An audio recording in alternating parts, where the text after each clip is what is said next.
Ashama rifuunee kabajamtoota daawwattoota keenya qophiin faayidaalee keenya eegalee jira. Qophii faayidaalee keenya guyyaa har'aatiin egaa cirracha baattuu hadhooftuu irrattidha kan mari'annu. Hawaasa keessatti dhibeen kun maqaa garaagaraatiin ni waamama. Ka'umsoota garaagaraa ni qaba yaallisaas akkuma kana. Kanaafiyyuu egaa haga xumura qophichaatti warri nu faana buutanii dhibee kanarraa akka of eeggataniif carraa isiniif ni kenna. Hubannoo bal'aa waan irraa argattaniif nu faana bu'aa isiniin jenna. Dooktar baay'ee galatoom jecha walaa barru. Maqaan kiyya Dr. Dassaaleny Fiqaaduu ogeessa baqaqsanii yaaluu hospitaala Raas Dastaa Daamtoo. Dalagaan Dooktar waan wal barreef gara marii keenyaatti seenuu hin dandeenya amma. Egaa guyyaa har'aa cirracha baattuu hadhooftuu irrattidha kan mari'annu. Yeroo baay'ee namni maqaa kana hawaasni maqaa nu namatti waamaa jirru kana tarii hubachuu dhiisuu danda'a. Gara caalu maal jedhamee beekama hawaasa keessatti? Cirrachi baattuu hadhooftuu kun hawaasa keessatti afaan Amaariffaan yemmuu xaxaru waan jedhan sana. Afaan Oromootti gaafa hiikamu cirracha baattuu hadhooftuu jechuudha. Hawaasa keessatti baay'inaan namoota xariidhamee beekama. Yeroo baay'ee namni maqaa isaa afaan Oromoo kanaan sirriitti namni hundi hubachuu dhiisuu danda'a. Tole gan guyyaa har'aa dhimma kanarrattidha kan mari'annu. Atillee jiruu marraatii dhufteedha kallattiidhaan gara mariitti kan seenne. Meegaa gara dhibee sanaatti osoo hin deemiin dura baattuun hadhooftuu kun maaliif nu gargaara? Tajaajilli ishee maalidha qaama keenya keessatti isa jedhu irraa jalqabnu Dooktar. Baattuun hadhooftuu kun karaxitii wayii waan akka karatii waan jedhan normaalii waan lafatti hadhooftuun kuufamu. Hadhooftuun normaalii qaama keenyaa barbaachisaadha. Nyaata akka coomaa kan ittiin bulleessan hadhooftuudha. Baattuun hadhooftuu kun hadhooftuu tiruu keessatti uumamee bakka tokkotti walitti qabee konsentireeshinii isaa dabalee akka seeraan nyaata bulleessuuf gargaara. Keessumaa yeroo nyaata coomaa fi faatti nyaannu baay'inaan madda. Faayidaan isaa kanarra jireessa. Jecha hadhooftuu konsentireetii kuusuu fi konsentireetii gochuuf yeroo barbaadamutti immoo dhangalaasuuf. Tole egaa sababoota garaagaraatiin cirrachi bakka sanatti akka kuufamu in ta'a. Sun immoo gara dhibeetti wanta nu geessudha waan ta'eef ka'umsooti isaa maalidha? Sariitii amma cirrachi kalee wantoota gara keessaatti fudhannu irraatii madduu danda'a yookiin immoo uumamuu danda'a. Kan hadhooftuu kun cirracha akkamittiin bakka sana keessatti uumamuu danda'a? Cirrachi baattuu hadhooftuu kun akkuma biyya keenyaatti beekamaadha. Hawaasa baay'ee hubaa jira. Hospitaala kamiyyuu yoo deeme namni cirracha baattuu hadhooftuu kanaan qabame hedduutu mul'ata. Cirrachi baattuu hadhooftuu kun normaalii kan inni uumamu hadhooftuma keessatti irra jireessa. Wantoonni kanaaf nama saaxilan jiru. Kan inni irraa uumamu garuu qabiyyee hadhooftuu sanarraa uumamu. Hadhooftuun normaalii akkuma jenne waan baay'ee of keessaa qaba. Wantoota jajjaboo xixiqqoo fi dhangala'oo bishaan of keessaa qaba. Harka 80 bishaan ta'u jajjaboo of keessaa qaba normaalii. Irra jireessaan koolesteroolii irraa uumama baattuun cirracha hadhooftuu kun.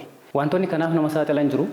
Betalee wantoota nuti irraa of eeguu dandeenyuu fi wantoota nuti irraa of eeguu hin dandeenye jiru. Wantoota kanaaf nama saaxilan keessaa irra jireessi isaanii tokko saala umuriidha. Dubartoota irratti irra baay'ee heddummata. Umurii waggaa 40-50 fi sanaa ol irratti baay'inaan heddummata. Furdina qaama nyaata cooma yeroo baay'ee baay'isanii nyaachuu sarjarii kanarra godhatanii beekuu yoo ta'e sarjarii garaachaa keessumaa sarjariin garaachaa mar'immaan xiqqaa gara dhumaa yoo jiraatis waan kanaaf nama saaxila. Hir'ina qaamaa hatattamaan hir'isu namoonni fast weight reduction የሚባሉ significant weight reduction ulfaatina qaamaa yeroo gabaabaa keessatti gadi buusuunis waan kanaaf nama saaxila. Warri kaan warra akka ulfaa daa'ima keessatti betalee namoota kaanserii dhiigaa qabaniif daa'ima kaanserii dhiigaa qaban keessatti sinuma mudata. Wantoonni kun jeeneetikaalis maatii irraas yeroo tokko nama dhufa. Wantoonni kun wantoota sanaaf nama saaxilanidha irra jireessa. Irra jireessaanii shamarran saaxilamoodha. Maaliifidha? Maalirratti hundaa'eetudha sun? Normaalii wantoonni kanaaf nama saaxilan hedduudha. Shamarran keessatti wantoonni meeshinii ta'anii tokko istiroojiiniidha. Hormooniidha normaalii. Betalee keessumaa inni biraa oral contraceptive waan jennu. Mala ittisa da'umsaa hormoonii of keessaa qabu yoo fudhatan illee kanaaf nama saaxila. Irra jireessa garuu kan inni dubartoota keessatti koomnii ta'ee fi istiroojiinii baay'inaan waan qabaniif waan oomishaniif. Tariitii waqtii ulfaatii wanti wal qabatu jira. Wantoota karoora maatiitiin wal qabatan kaasteerta. Sanaan alatti garuu ulfaan wanti wal qabatu jira. Wanti saaxilamoo isaan taasisu haadholii. Kunis hormoonii wajjin wal bira qabata. Hormooniin disturbaansii yoo jiraate jeequmsi hormoonii yeroo ulfaa dhufu kuni koolesterool production sana baay'inaan dabala tokko lama staatisiin fida. wantoonni kun walitti dhufanii oomishni uumamuu cirracha baattuu hadhooftuu kanaaf nama saaxilu. Saleegaan dooktar yeroo tokko namootni furdina humnaa olii ittisuuf yookiin immoo erga qaamni isaanii akka malee furdateen booda daayitii irra yeroo isaan turan jira. Daayitii jechuun nyaata hir'isuun huqqinaaf wantoota ta'an yookiin immoo wantoota kiiloo isaanii hir'isanii qofa soorachuutiin baay'ee warri nyaata lagatanii yoo of adaban jiru huqqinaaf jedhan. Tariitii namoonni kun saaxilamoodha dooktar? Namoota kun saaxila yeroo jennu noormaalii yeroo gabaabaa keessatti furdina qaamaa hamma barbaadamu ol yoo hir'isanii riskiidha, nama saaxila. Riskii jechuun nama saaxila jechuun dhibba namoota kanarratti uumamachuu miti. Kan isaanii yeroo gabaabaa ta'uu hin taane giraajuwaalii yeroo baay'ee fudhanne suuta kirna dhiigaa ulfaatina qaamaa hir'isaa deemu malee immideetilii takkaatiin hir'isan. Inni sun nama saaxiladhamu yeroo gabaabaa keessatti just short period waan jedhu yeroo gabaabaa keessatti kiiloo isaanii baay'ee yoo hir'isanii saaxilamoodha. Kiiloo isaanii akka malee dafee hir'achuu sana kanaaf saaxila jechuudha. Misunderstanding akkan goone furdina qaamaa hir'isuun normaalii it prevents namni furdinni qaamaa sanaaf nama saaxila erga inni furdina qaamaa hir'isuun waan sanarra namarraa dhorka. Significant weight loss waan jenne kun yeroo gabaabaa keessatti waan jenne kun yeroo gabaabaa keessatti namni kiiloo 100 ture torban 2 ji'a keessatti ji'a 2 keessatti kiiloo 20 waan akkasii hir'ise at high risk waan sanaaf nama saaxila. Nyaataan ol qabatee dhugaatiidhaan ol qabatee kanaaf nu saaxiluu wantoota hin danda'an jiru. Tonni nyaanni kanaaf nama saaxilan hedduu jiru. Ispeeshaalii nyaata cooma. Betelee waan hawaasni eeggachuu qabu nyaata cooma baay'inaan yoo nyaanne nyaata kolestiroolii cooma of keessaa qabu waan kanaaf nama saaxila. Furdina qaamaas hin dabala waan kanaaf nama saaxila. Saniif yeroo baay'ee nyaata atakiltii kana yoo baay'isan waan kana dhorkuu danda'a irra jireessa. Nyaatota akkasii sanaaf nama saaxila.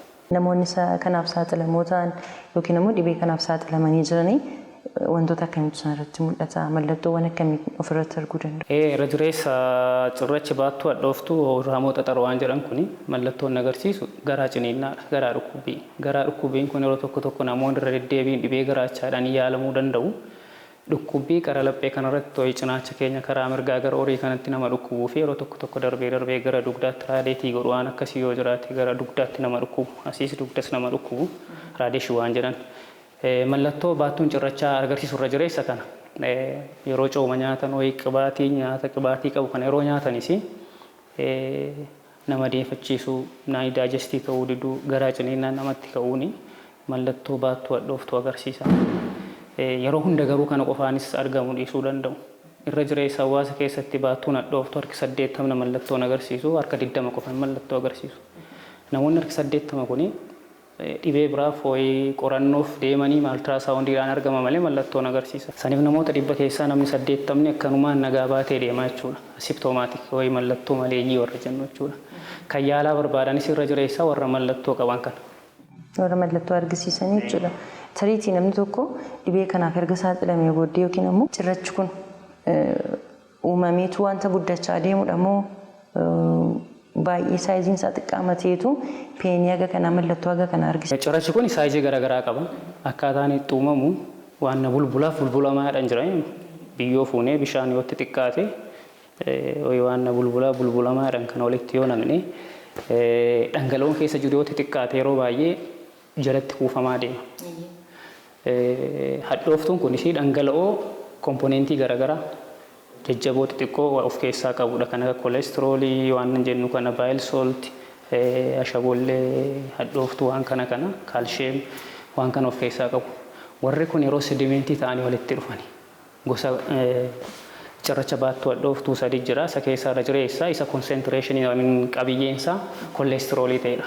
Sanii baattuun hadhooftuu kun achuma keessatti gaafa warri kun walirra kuufamaa deemanii wal qabachaa deemanii uumamaa jechuudha. Saayizii garaagaraa qabaatu xiqqoonis hin jiraata, xixiqqoo hedduun hin jiraata, guddaanis hin jiraata. Saniifi saayizii daazint maatir saayiziin akkasuma rakkoon uumu saayizii garaagaraa jira jechuudha. Mallattoon isaas sanarratti hundaa'aa laata tariitii amma inni dhukkubbii qabaatuu fi mallattoowwan inni argisiisu saayizii isaa sanarratti hundaa'a. Saayiziin yeroo guddachaa deeme riskii garaagaraa qaba. Waan biraaf nama saaxiluu danda'a waan jedhamu jira. Fakkeenyaaf saayiziin guddachaa deeme tuubboo ba'umsa isaa hin cufaa. Gara fuulduraatti yeroo dheeraa booddees riskii kaanserii fiduu qaba jedhama. Speculationiidha saayinsiin kanadha. Xiqqoo baay'ee xixiqqoo shifii yoo ta'e immoo carraan tuubbootti gadi bu'uu qabu olaanaadha. Baay'ee xiqqoo ta'e ispeeshaalii seentimeetira tokkoo gadi yoo ta'e baattuu hadhooftuu keessaa ba'ee tuubboo hadhooftuu sana fuudhee gara marmaanii geessu keessa seenee carraa cufuu qaba. Mallattoon isaanii garuu lamaanuu waluma fakkaatu. Garaagarummaa hin qaban. Xiqqaas ta'e guddaa akkasumas rakkoon qabu. Guddaa yoo ta'e garuu irra deddeebiidhaan baattuun hadhooftuu sun akka madaa'e chronic cholestaasiidhaan kan akka uumuus godha. Chronic cholestaasii waan jedhan kun irra deddeebi'ee infekshinii uumuunsaa wayii dheekkamsa uumuunsaa kuni garuu kaanseriif saaxiluu danda'a. Dhibeen kun egaa dhiira irrattis dhalaa irrattis nama kamirratti dhibee mul'achaa jiruu fi biyya keenya keessatti immoo baay'ee hammaachaa jirudha waan ta'eef mee haalli ittiin dursinee ittisuu dandeenyu yoo jiraate itti sana nu kaasteeti gara yaala isaatti sun. Waan ittiin dhorkuu danda'a wantoota modifaayi fooyyessuu dandeenyu fi fooyyessuu hin dandeenye jira. Wantoonni fooyyessuu hin dandeenye saala fooyyessuu hin dandeenyu umurii fooyyessuu hin dandeenyu wantoonni nuti jeneetikii fooyyessuu hin dandeenyu wantoonni nuti to'achuu dandeenyu garuu numa jiraata. Fakkeenyaaf ulfaatina qaamaa to'achuu nyaata nyaannu cooma hir'isuu nyaata coomaa kana hir'isuu ulfaatina qaamaa kana to'achuuni waan sana ni hir'isa.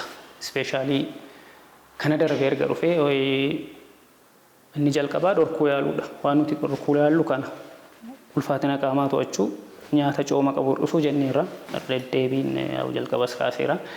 Isa kana darbee yoo dhufe garuu mallattoo kana baranii yeroodhaan yaalamuudha. Wantoonni itti kontiroolii gochuu dandeenya warruma kana irra jireessa. Taleegaa yaalli isaa sarjariidhaan yookiin immoo baqaqsanii yaaluutiin kan yaalamu jira.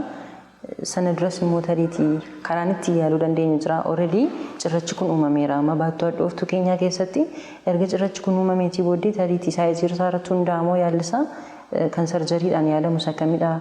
Sarjariin otoo hin barbaachisiin immoo akkasumaan malli itti yaaluu dandeenyu yoo jiraate maal faadha isaan? Mallattooleen kun erga mul'atanii namni ilaalamuu qaba. Of course mallattooleen jenne kuni mallattoon duraan haasofne kuni kan akka garaa ciniinnaa qara laphee kanarra jiruu fi karaa mirgaa kana gara oliitti nama dhukkubu nyaata cooma kana qibaatiin itti baay'ate yoo damdamachuu dadhabne yeroo nyaannu yoo garaan keenya jeeqama ta'e inni dhukkuba yoo ta'e deemanii ilaalamuun gaariidha. Yeroo baay'ee ultraasawundii waan cheekii godhama. Yaalaani gosa garaagaraa jira. Qorichaan ammaa yaalame successfully miti. Milkaa'inni ittiin argamne irra jireessa yaalaan jiru garuu opereeshiniidha baqaqsanii yaaluu gosa lama jira. Laaparaskoopiidhaani kaameraa xixiqqoodhaan baqaqsanii yaaluu fi guutummaatti baasuudha kan barbaachisu erga mirkanaa'ee booddee. Gara sana ta'uu deemiin duraa wanta adda baasuun barbaachisu mallattoo agarsiisee ramoon agarsiisne jedhu barbaachisaadha. Namoota akkamiitu opereeshinii kana barbaada. Namoota kamtu immoo opereeshinii yoo godhachuu baate rakkoo uumuu kan jiru adda baasuun gaariidha. Akkuma durasiif himuuf yaaletti harka 80 mallattoon agarsiisonni harka 20. Warri 80 mallattoon agarsiisne kun hordofuun gaariidha. Yooma dhibee nama yaaddessan qabaatan malee kanneen akka sukkaaraa lafa yaalaan hin jirurraa fagoo deemuu danda'anii yaala argachuu hin danda'an tarii achitti dhukkubee jennee yoo yaadne baasuu dandeenya. Kana achi garuu yaalaan barbaadan hordoffii barbaadu. Namoonni takkaa yaala agarsiise garuu yaalamuu qabu. Sababiin isaan yaalanii fi takkaa mallattoo agarsiisanaani tokkoffaa komplikeeshiniin sana wajjin qabatee dhufee dura. Dhibee walxaxoon sana wajjin qabatanii dhufuu danda'u. Kanneen keessaa tokko infekshinii uumuudha. Infekshinii baattuu hadhooftuu kana uumuu danda'a. Malaa uumuu danda'a. Tortoree furachuu danda'a. Cirrachi achi keessa jiru sun gara tuubboo galee tuubboo cufee ijji namaa keelloo ta'uu danda'a. Tiruuratti dhiibbaa geessa. Keelloo erga ta'e erga cufee booddee infekshinii uumuu danda'a. Mar'imaa wajjinis fistullaa uumuu danda'a warri kun yoo yaalamuu baate. Inni biraa rajiijii irratti rajiijii madeessuu fi pankiraataayis waan jedhan fiduu danda'a. Sanii fi takkaa mallattoo agarsiisnaani yoo yaalame malee rakkoowwan kanaaf nama saaxiluu danda'a.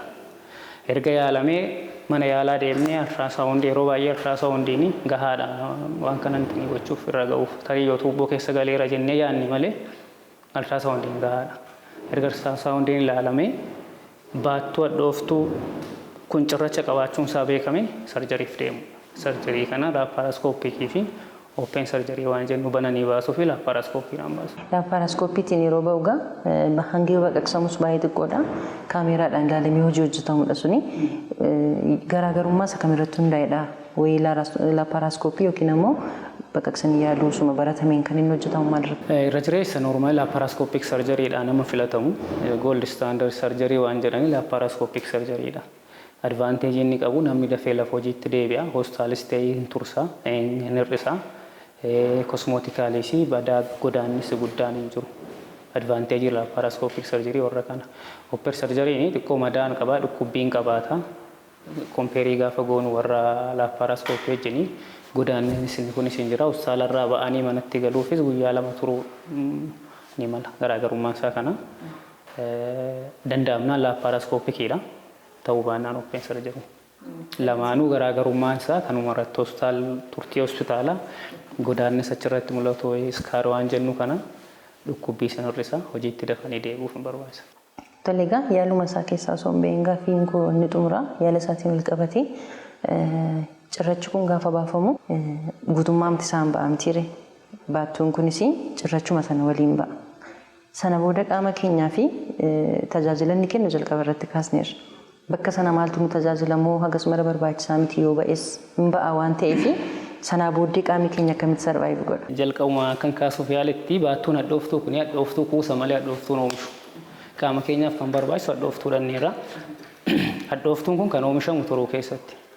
Turuu keessatti oomishamee ujummoo baattuu hadhooftuu tiruurraa fuudhee gara mar'immaanitti geessuuf jira yeroo barbaadamutti. Qaxxitaa jalqaba yeroo baattuun hadhooftuu jiru kuni in oomishama gara baattuu hadhooftuun deema achitti kuufama. Kuufamee baay'inaan yeroo barbaadnu akka nuu dhufuufi. Plus concentrates hin godha xiqqoo ishii bishaan keessaa xuuxee akka ta'utti xiqqoo concentrates hin godha. Furdina isaan dabalachuudha concentration dabalachuun furdina dabalachuudha. Waan kun digestionii bullaa'insa nyaataa faasteetii godha. Kuni bayechuuni hadhooftuun oomishnu hin qabnu jechuuti. Kan nutti tafu isa kuufannee keewwannee yeroo barbaadnu sanatti dhangalaasnu tafa malee qaxxitaa direct turuurraa ka'ee gara mar'immaanii deemee nyaata digestii kan godhu numa jiraata. Saniif kuni ba'umsaa gas maraa rakkoo hin qabu. Kan wajjin ba'uu fi normaalii takkaa erga cirracha uume madaa'eera irra deddeebi'ee dhukkubbii uuma carraanni gara fuulduraafis uumuu qabu waan wal fakkaataa ta'eefi ba'uun dirqama dhiifnee baasuun tokko maadeessee irra deddeebi'ee dhukkubbii fida lammaffaa irra deddeebi'ee cirrachuma sana waan uumu. Tariitii garuu bakki argama ishees naannoo turuu waan ta'eef turuu keenya miidhuu hin danda'a dhibeen kun gaafa nurra turu yoo yaalamnu ta'e walumaa galatti yoo yaalamnu ta'e yoo callisee namni tokko dhibee kana wajjin jiraate gara turuu gara qaamota naannoo sana jiran gara biraa faffaca'uuf carraa qaba. Faffaca'uuf carraan qabu cirracha normaalii garuu rakkoo maalii uumuu danda'a?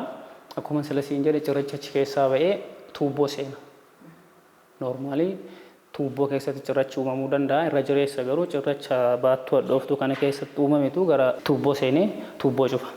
Tuubboo erga cufee booddee hadhooftuun turuurraa oomishamuu gara mar'immaaniin deemu kuufamaa deema jechuudha. Waan kuni biluurubiin waan jedhantu keessa jira. Biluurubiin kunis ol kuufamaa deema. Turuu keenya irratti dhiibbaa geessa. Tokko infekshinii uuma.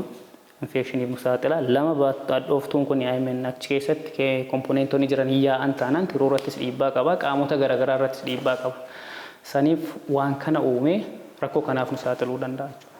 Turuu irratti dhiibbaa geessuu danda'a. Inni biraa kan silasiif kaasee rajiijii irratti madeessuu danda'a.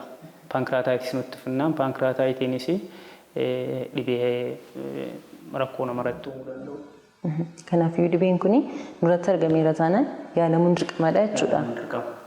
Iyyaalamu taanaan wantoota amma kana wajjin hordofanii dhufan sanaaf nama saaxila waan sila keessa deebi'uu fi paankiraataayitis waan jennee rajiijii miidhuu, tuubboo cufuu, urachuu, infekshinii uumuu,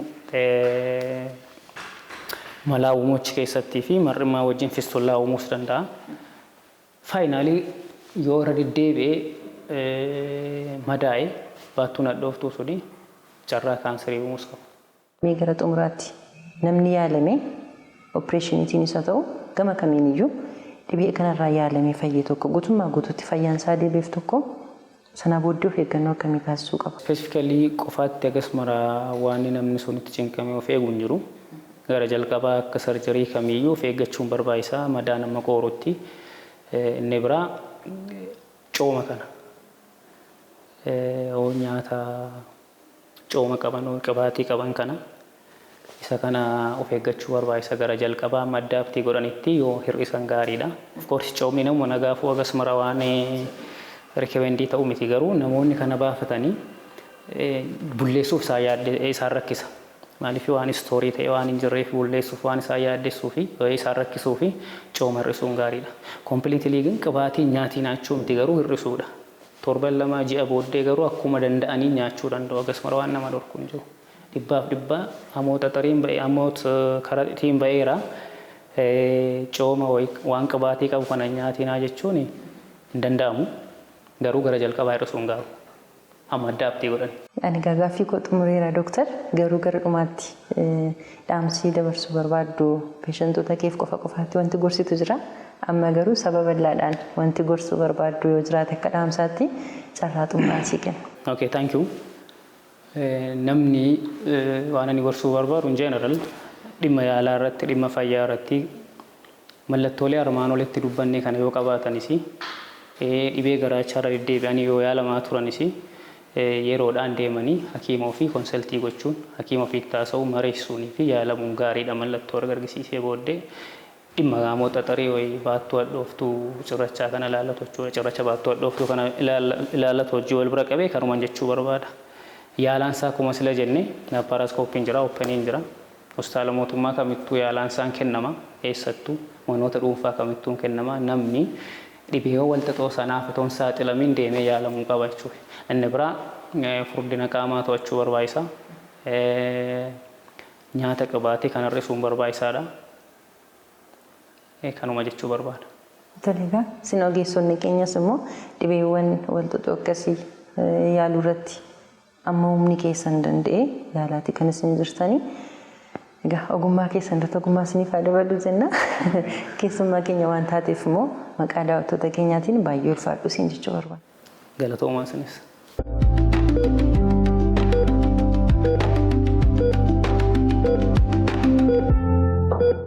Egaa torbeetti akkuma kaasnu dhibeewwan baay'een kan isaan nutti dhufanii wantoota nuti taasisnu irraatii kan ka'e yookiin wantoota nu gara keessaatti nyaannuu fi dhugnu akkuma kana aktiivitiiwwan keenya guyyaa guyyaa irraatii kan ka'edha. Guyyaa irraas egaa dhimma cirracha baattuu hadhooftuu irrattidha kan xiyyeeffanne. Guyyaa guyyaatti wantoonni taasisnu hagam fayyaa keenya miidhaa akka jiran of eeggannoo taasisnee immoo hagam of baraaruu akka dandeenyu torbeedhaa gara torbeetti ogeessi nuuf kaasaati kan isaan jiran. Kanaafiyyuu of eeggannoo nurraatii eegamu haa taasisnu fayyaa keenya dursinee haa eeggannuun har'as dhaamsa qophii keenyaati torban mata duree kan birooti walitti deebinaa hagastuu nagaa.